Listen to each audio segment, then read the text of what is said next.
Kwadok Migori, kaunti ya Migori oyangi ni en achiel kuom counties mantiere kod kwan mamalo mar timbe mag akwede mag kit chwech kod lwenje mag udi. Man kaluwore gi nonro moyangi gi duol marango yore mag thiro lwenje mag kit chwech e pacho kae.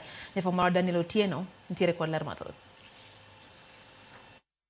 Kaluwore gi nonro motime juma achiel gi duolno marango yore jiwo tiyo makare e kind kit chwech kod geng'o lwenje majuko kit chwech, oyangore ni kaunti ma Migori, Murang'a, Meru, Taita Taveta gi Bomet emoseketo kwan mamalo mar akwede kod lwenje mag kit chwech.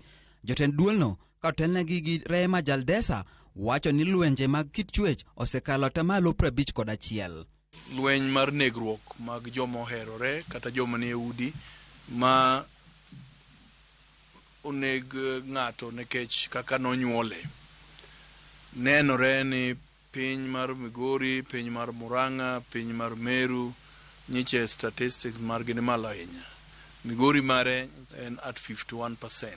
E wi gima dibed ni chwalo lwenje mag kit chwech Migori, duolno wacho ni kit dak mar jopiny makono kod timbe kod kido mamoko osebedo kanyayo timbego.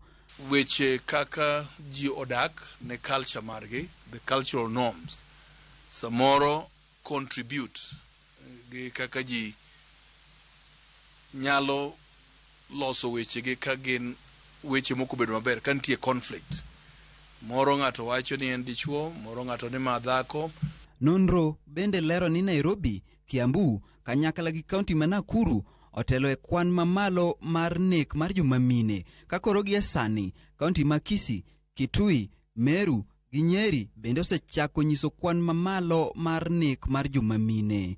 Alarmingly, Kisii, Kitui, Meru and Nyeri have now joined the list of high-risk counties. Duolno bende ojiwo sirikal mondo mi okaw ting' mar neno ni timbe mag lwenje mag kit chwech otieki pacho ka. The Commission call upon all stakeholders, that is government agencies, policy makers, civil society and the public to make urgent and coordinated action to put an end to femicide. Apisasgo dwaro ni bede migepe mag piny owacho, jotije piny owacho, doho kanyakla gi jopiny mondo mi oti kanyachiel mar neno ni otiek midhiero mar nek mar joma mine kod lwenje mag kit chwech pacho ka.